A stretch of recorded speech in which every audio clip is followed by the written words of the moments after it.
qui repose sur l'éducation, qui repose sur la capacité de création de richesse. Parce que l'idée derrière cet indicateur que j'utilise à chaque fois que je fais une émission, pour moi, elle est importante. C'est pour faire comprendre aux Sénégalais que le développement, c'est 3 choses différentes, mais c'est le citoyen qui est la base. Si le citoyen est éduqué et formé, premier élément qu'on mesure, il devient autonome. Il devient autonome, il devient un bon citoyen, il devient un bon acteur économique. Et celui-là devient un producteur. Il fait croire le PIB, il produit. Deuxième indicateur. Et ensuite, quand il crée de la richesse, il investit dans sa santé, dans son alimentation, dans son éducation. Voilà pourquoi c'est un indicateur qui montre comment l'agent social est fondamental, important pour la croissance, l'économie et le développement. Sous le président Abdoulaye Wade, sur une période de 12 ans, cet indicateur a fait une croissance de 0,09. 0,09. Sous Macky Sall, 12 ans, on va dire que c'est 3 cycles de 4 ans. Sous Macky Sall, depuis qu'il est là, sur une période de 8 ans, je vais juste prendre 8 ans, il a fait une évolution de 0,03. C'est un recul. Et aujourd'hui, on le voit. Quand le coronavirus est arrivé, on a vu comment notre économie s'est complètement ébranlée. Le Sénégal a montré sa capacité de résilience. Absolument pas. On n'a pas connu la récession. Absolument pas. Comme beaucoup de pays dans le monde. La récession est quand même un extrême. Je pense que quand on parle de récession, c'est qu'on est dans des cas de figure quand même assez compliqués. Oui, on n'a pas touché le fond. Le fond n'était pas l'objectif non plus. Ce qu'on veut dire, c'est que quand vous avez investi dans votre secteur primaire, quand vous avez introduit des technologies, quand vous avez injecté des fonds, quand vous avez doublé votre croissance, je prends juste un seul indicateur, on n'a pas été capable d'atteindre l'objectif du riz, par exemple. Aujourd'hui, on parle d'un problème avec le sucre. Et pourtant, on parle d'économie. Le secteur primaire, c'est quand même vaste. Mais on prend 2-3 produits de base, on voit l'échec cuisant de ce gouvernement. Et parce que justement, pendant 7 ans, ils ne se sont pas attelés à renforcer, fortifier et augmenter la capacité de production et de compétitivité de notre économie, que quand le coronavirus est arrivé, il n'y avait rien pour faire de la résilience. Quand on fait de la résilience, c'est parce qu'on a une économie qui est là et on met en place des mesures pour les préserver. Je vous donne un exemple.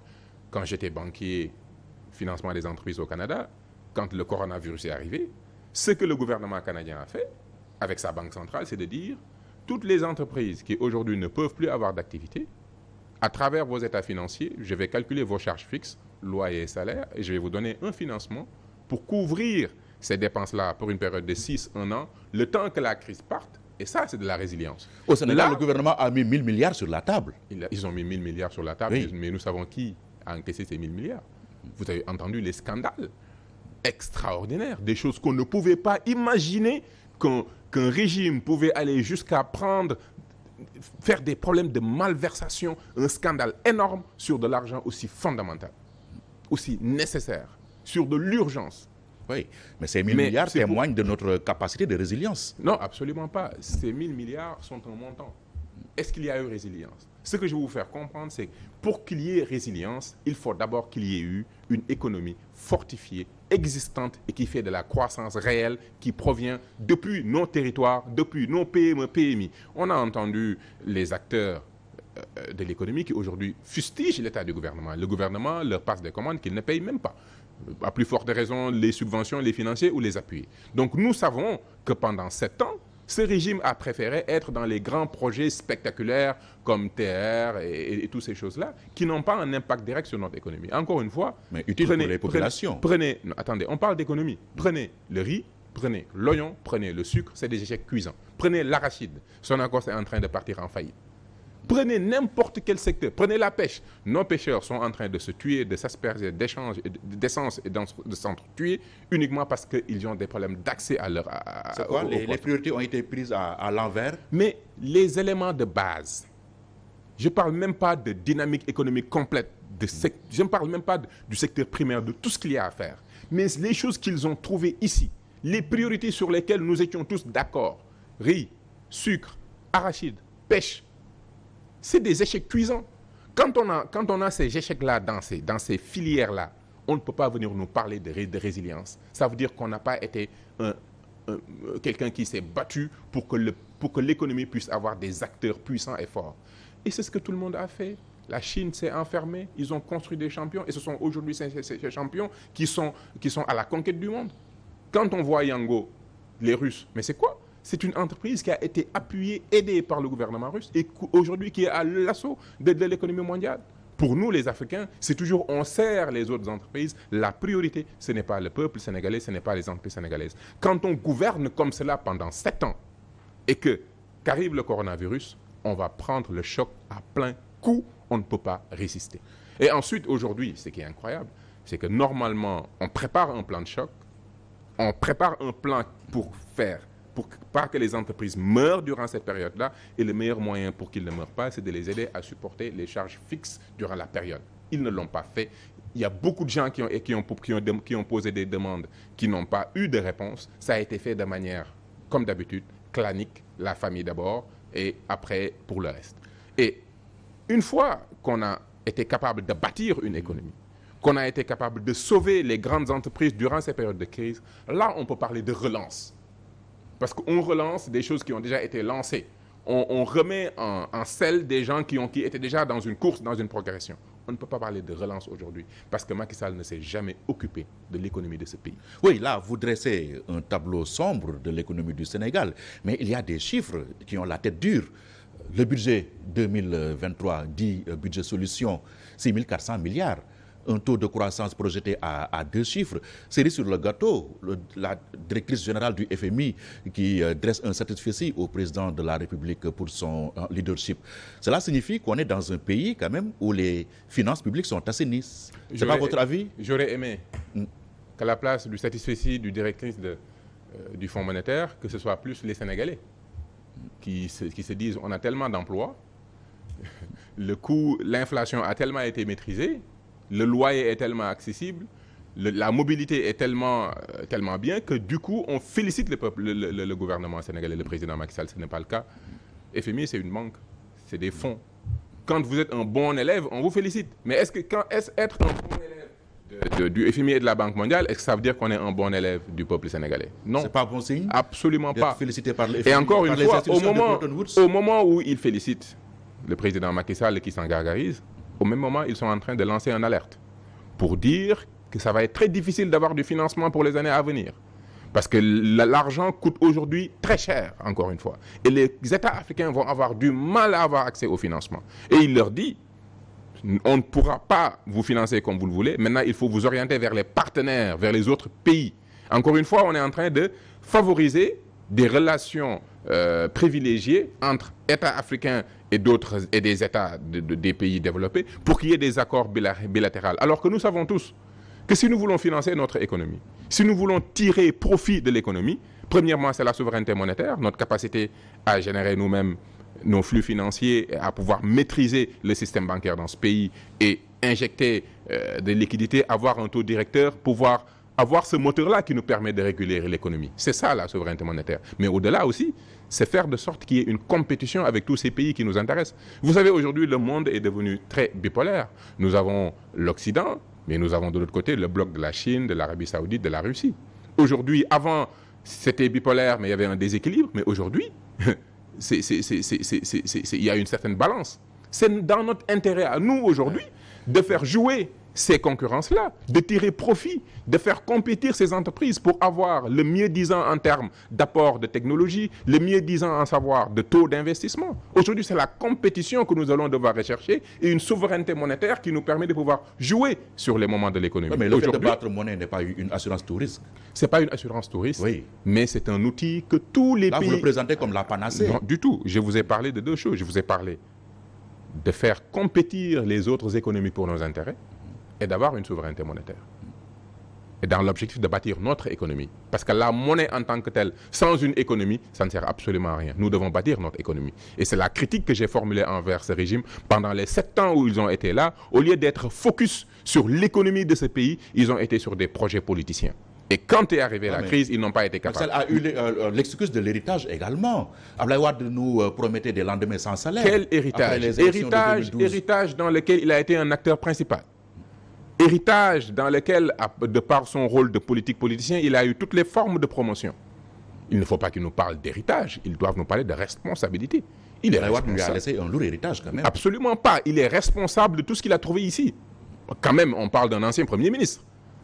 Il a été ministre pendant combien de temps? Soyons sérieux.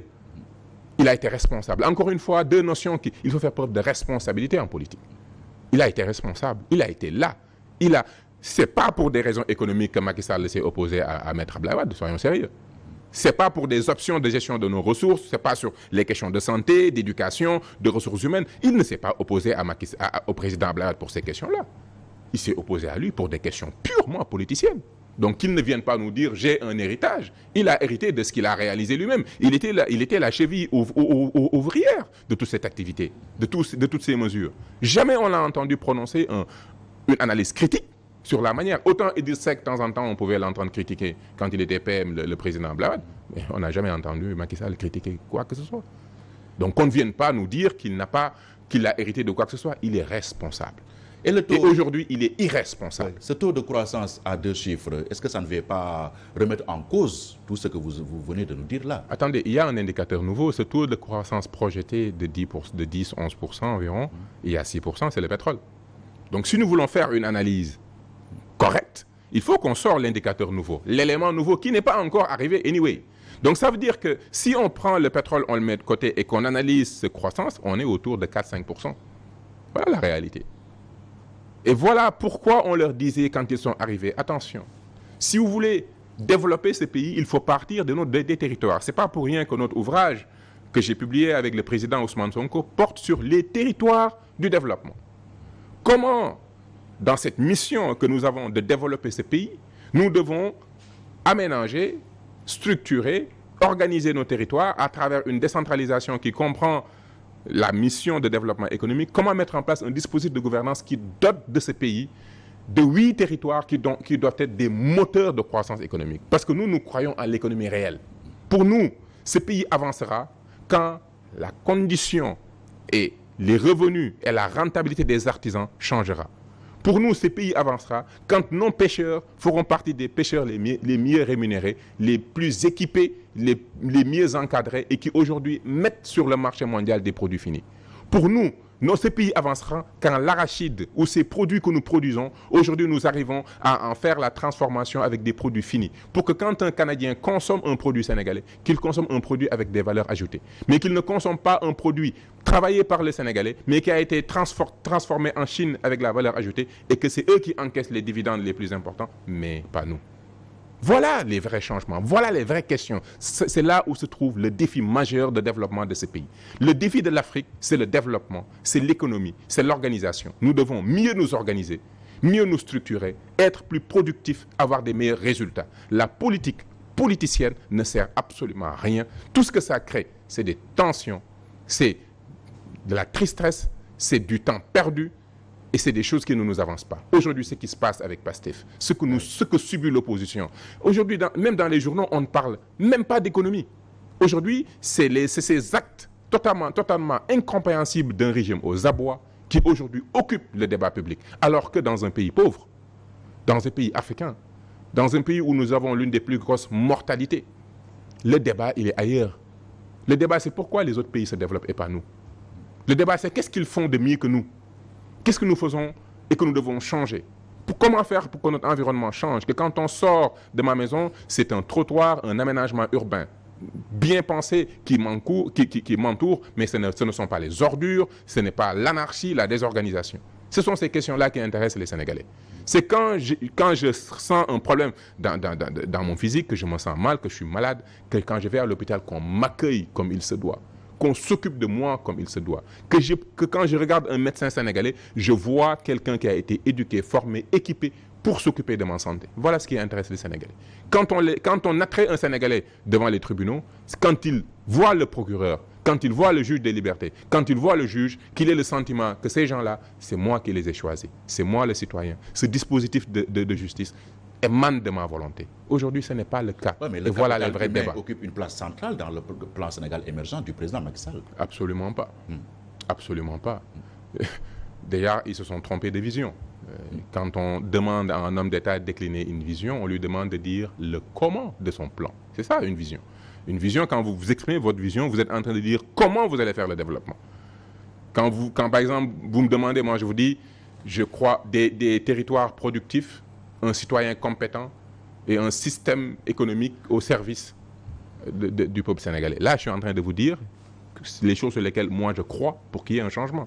Mais quand le plan Sénégal, la vision du plan Sénégal émergent du président Macky Sall, un état de droit, une société solidaire. Mais l'état de droit, il l'a trouvé ici et il en est le plus grand fossoyeur. Une société solidaire, c'est quelque chose qu'on a hérité de nos ancêtres. Humain. Mais non. Au cœur des politiques publiques. Mais qu'est-ce qu'il fait pour ça? Une vision, ce n'est pas dire les éléments que vous héritez. L'état de droit, société solidaire, c'est des choses qu'il a trouvées ici. Mais qu'est-ce qu'il fait de l'état de droit? Qu'est-ce qu'il fait de cette société solidaire? Est-ce qu'il nous fait avancer? Est-ce qu'il nous fait évoluer? Comment il le fait? Le plan Sénégal émergent est resté muet sur cette question fondamentale et simple. Et avez-vous une alternative crédible au PSE? C'est là que vous êtes attendu, vous, de PASTEF. L'alternative que nous avons, qui aujourd'hui est la preuve et l'indicateur de cette alternative,